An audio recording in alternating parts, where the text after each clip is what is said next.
Halo semua. Assalamualaikum warahmatullahi wabarakatuh.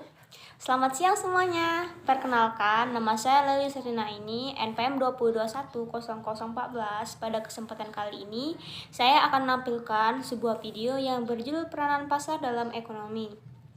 Tugas ini diberikan oleh salah satu dosen kami yang berada di Universitas Muhammadiyah Metro yang bernama Ibu Tiara Anggia Dewi, MPD, selaku dosen pengampu mata kuliah belajar pembelajaran.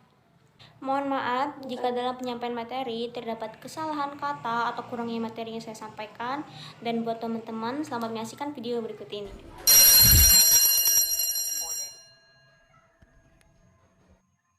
Assalamualaikum warahmatullahi wabarakatuh. Waalaikumsalam warahmatullahi wabarakatuh.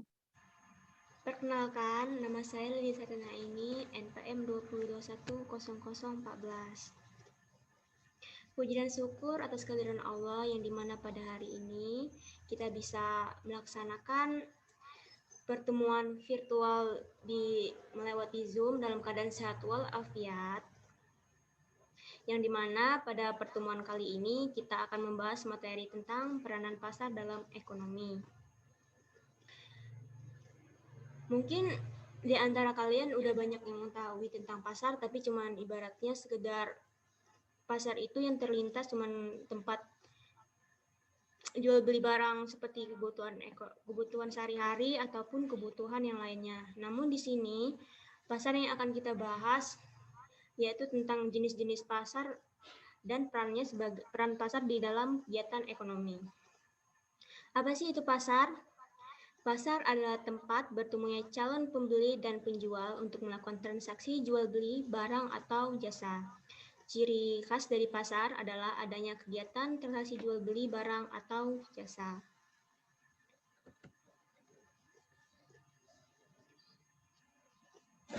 Selanjutnya ada jenis-jenis pasar. Pertama, pasar berdasarkan sifat dan penyerahannya. Yang pertama yaitu pasar konkret atau pasar nyata, yaitu terdapat pasar konkret adalah pasar yang terdapat penjual, pembeli, dan barang yang diperjualbelikan dalam suatu tempat. Contoh dari pasar konkret itu adalah seperti pasar tradisional. Dia ngejual kayak makanan sehari-hari atau kebutuhan pokok lainnya. Selanjutnya adalah contohnya pasar daging, dia khusus menjual daging. Pasar sayur mayur, dia khusus menjual sayur mayur, dan lain sebagainya. Selanjutnya ada pasar abstrak atau pasar tidak nyata. Adalah pasar dengan barang yang diperjualbelikan tidak ada di tempat secara langsung. Proses jual beli di pasar abstrak tidak harus berhadapan langsung, tetapi bisa melalui telepon atau internet.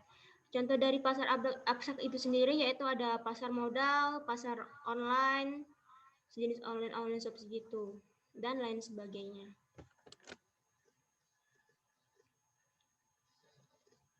Selanjutnya ada pasar berdasarkan jenis barang yang diperjualbelikan, yaitu ada pasar barang konsumsi. Seperti namanya, pasar ini memperjualbelikan barang-barang yang dikonsumsi secara langsung. Mungkin ini adalah pasar yang sering kita ketahui di sekitar daerah kita. Contohnya pasar yang menjual barang-barang kebutuhan sehari-hari seperti sayur mayur dan lain sebagainya. Yang kedua ada pasar barang produksi.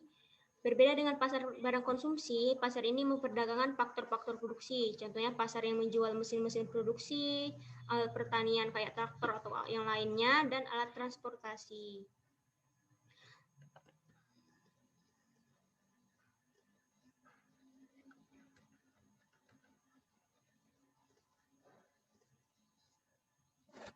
Oke, di slide selanjutnya ada fungsi pasar.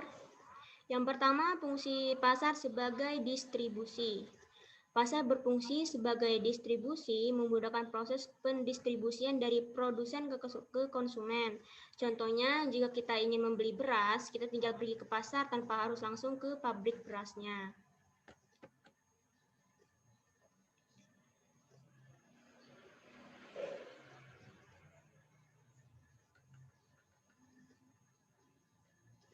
Selanjutnya, fungsi pasar sebagai pembentuk harga. Di pasar terdapat penjual yang menawarkan barang-barang atau jasa kepada pembeli. Pembeli yang membutuhkan barang atau jasa akan berusaha menawar harga dari penjual. Setelah terjadinya kesepakatan, maka terbentuklah harga. Semisalnya kita mau beli ibaratnya sayur mayur seperti bayam. Ibaratnya harganya tidak sesuai dengan kita mau, otomatis kita akan menawar dan akan tercipta harga yang disepakati bersama.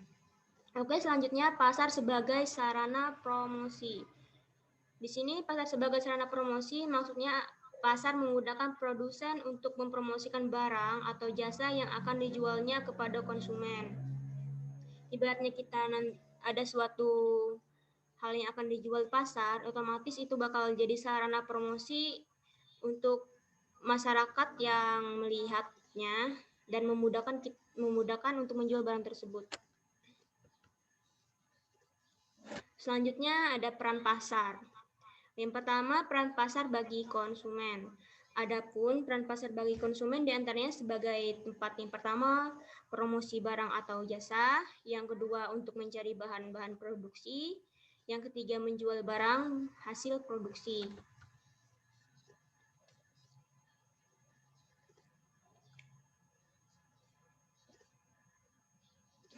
Selanjutnya ada peran pasar bagi konsumen. Peran pasar bagi konsumen sebagai tempat yang pertama, konsumen untuk memenuhi kebutuhan hidupnya sehari-hari.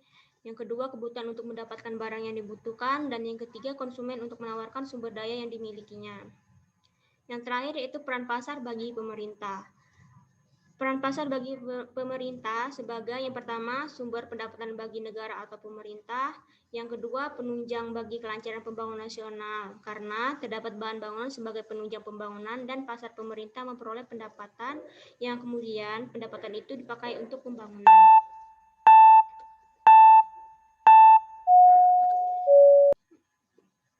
Oke, itu saja mungkin sedikit materi yang dapat saya sampaikan tentang peran pasar dalam ekonomi. Buat saudara-saudara sekalian yang ingin ditanyakan atau yang kurang jelas, dipersilakan.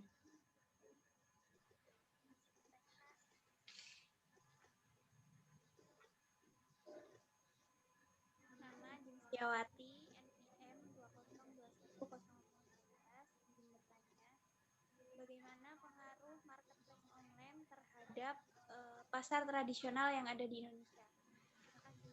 Oke, terima kasih buat saudara Ajeng. Seperti yang kita ketahui, pengaruh market online terhadap pasar tradisional yaitu berpengaruh pada pendapatan dari pasar tradisional tersebut. Seperti karena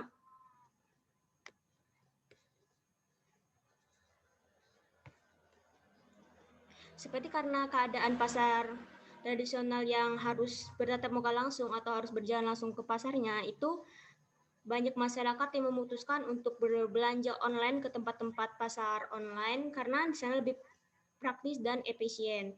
Dan akibatnya pendapatan dari pasar tradisional pun berkurang. Dan untuk mengatasi hal tersebut, alangkah baiknya kita sebagai masyarakat untuk mengimbangi antara pasar online dan pasar tradisional. Seperti kalau kita misalnya ada kebutuhan mendesak dan tidak bisa pergi ke pasar tradisional langsung, kita bisa membeli di pasar online. Dan alangkah baiknya kalau kita kebutuhan sehari-hari yang tidak terlalu mendesak, kita belanja di pasar tradisional langsung. Oke, sekian, terima kasih untuk saudara Ajeng. Apakah ada yang ingin ditambahkan? Atau sudah? Oke, thank you. Oke, selanjutnya ada yang ingin ditanyakan lagi buat teman-teman? Izin bertanya, Kak. Ya, Kak, dipersilakan. Nama Rizka Nurmalain, PM 20210013. Izin bertanya, bagaimana pengaruh COVID-19 terhadap pasar tradisional, Kak? Oke, terima kasih buat saudari Rizka. Pengaruh COVID bagi pasar tradisional.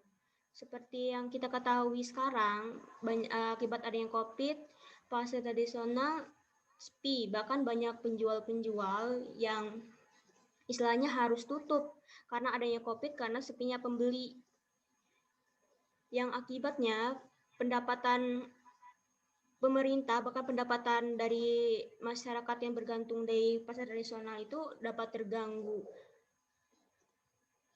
Nah, untuk mengatasinya, kita bisa sebagai penjual seharusnya menggunakan kayak jual online atau secara virtual melalui aplikasi, yang dimana ketika kita melakukan jual beli secara online, kita bisa tidak harus tatap muka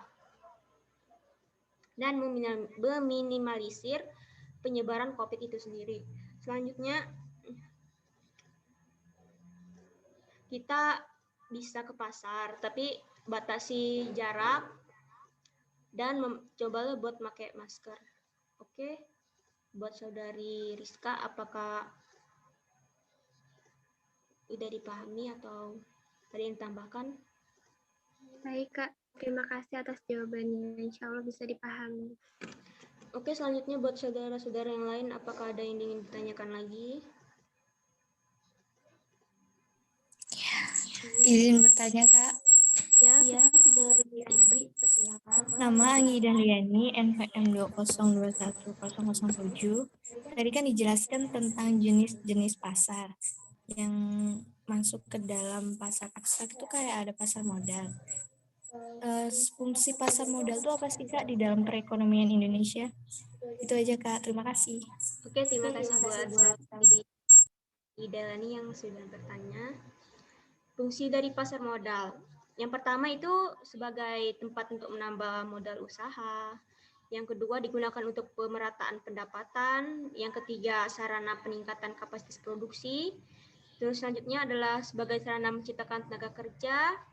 Terus sarana meningkatkan pendapatan, dan yang keenam merupakan indikator perekonomian negara. Yang intinya yang paling penting untuk pasar modal, dia untuk kayak nambahin modal usaha yang kita punya sekarang. Jadi kalau kita misalnya mau menambah modal, kita bisa kayak pergi ke pasar modal. Oke, buat dari Anggi. Iya, Kak, bisa dipahami. Terima kasih. Oke, sama-sama. Oke, selanjutnya apakah ada yang ingin bertanya lagi, apa sudah?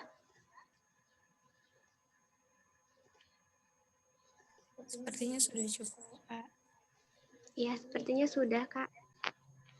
Oke, terima kasih buat teman-teman yang udah berpartisipasi dalam Zoom ini. Intinya terima kasih banyak. Selanjutnya apabila saya ada kesalahan perkataan dalam penyampaian materi tadi, saya mohon ampun, dan kepada Allah saya minta maaf, dan kepada Allah saya mohon ampun.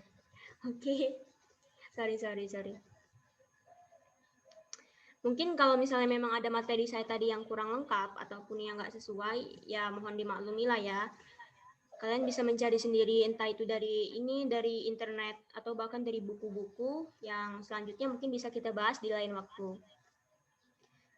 Oke, saya akhiri cukup di sini saja. Assalamualaikum warahmatullahi wabarakatuh. Waalaikumsalam warahmatullahi Waalaikumsalam warahmatullahi wabarakatuh.